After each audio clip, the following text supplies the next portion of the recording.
yatim itu tidak perlu dikasihani. Kenapa? Karena anak yatim itu mempunyai keunggulan yang luar biasa.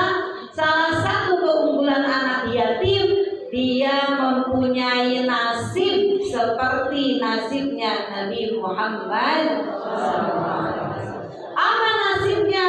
Yaitu tidak punya ayah. Yang kedua, Ibu, anak yatim ini harus dimuliakan. Anak yatim ini wajib dimuliakan. Anak yatim ini harus kita santuni, harus kita berikan kebaikan. Kita perlakukan dengan baik sebagaimana Allah Subhanahu wa taala telah mencantumkan dalam Al-Qur'an. Yang pertama itu, la tusyrik billah, jangan kamu menyekutukan Allah. Itu tingkat keimanan yang paling tinggi. Nggak ada lagi sandaran kecuali sandaran kita hanya kepada Allah. Sandaran kita hanya kepada Allah. Yang kedua, wabil walidaini ihsana, berbuat baik itu yang paling utama, yang paling bagus, yang paling mulia, yang paling didahulukan, berbuat baik kepada orang tua.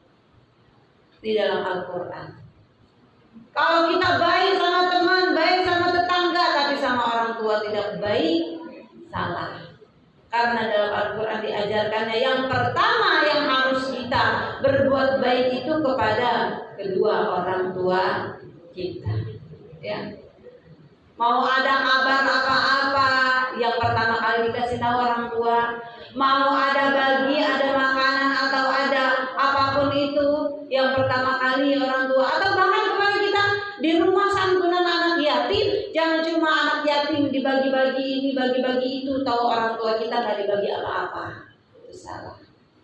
Ya, karena dalam Al-Quran, wabil walidaini ihsana, yang pertama kali harus kamu berikan kebaikan itu adalah orang tua.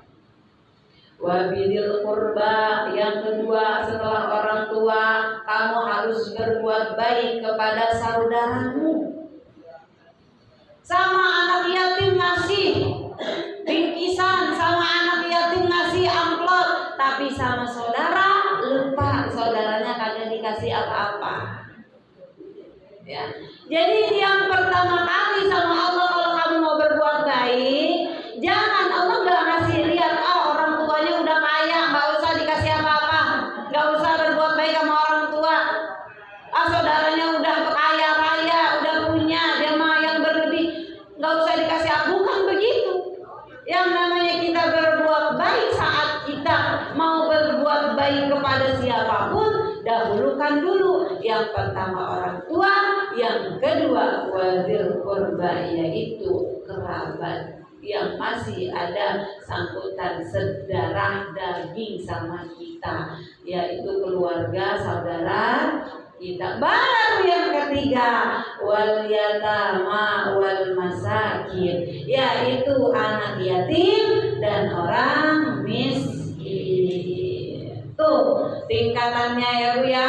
Jadi yang pertama wabil walidaini ihsana, orang tua ya, dan juga kerabat, dan juga anak yatim, baru orang miskin. Itu urutan ketika kita mau berbuat baik, mau menyantuni, atau mau memberikan kasih sayang yang lebih kepada siapa orangnya.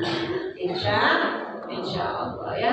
Mudah-mudahan saya doakan semuanya, para jamaah majelis taklim dimanapun semua, ibu-ibu terutama yang ada majelis taklim di sini, ya pasti selalu diberikan oleh Allah itu rizki yang luas, yang barokah, karena untuk ibadah, untuk berbuat baik kepada sesama.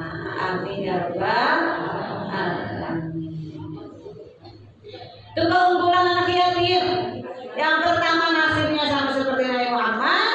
Yang kedua, anak yatim ini ada di barisan ketiga setelah orang tua, setelah saudara.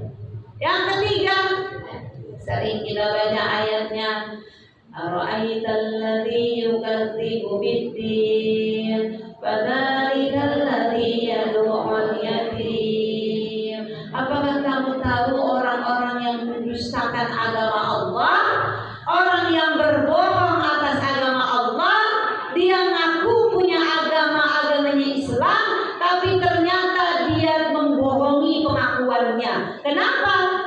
karena ternyata dia menyakiti anak yatim.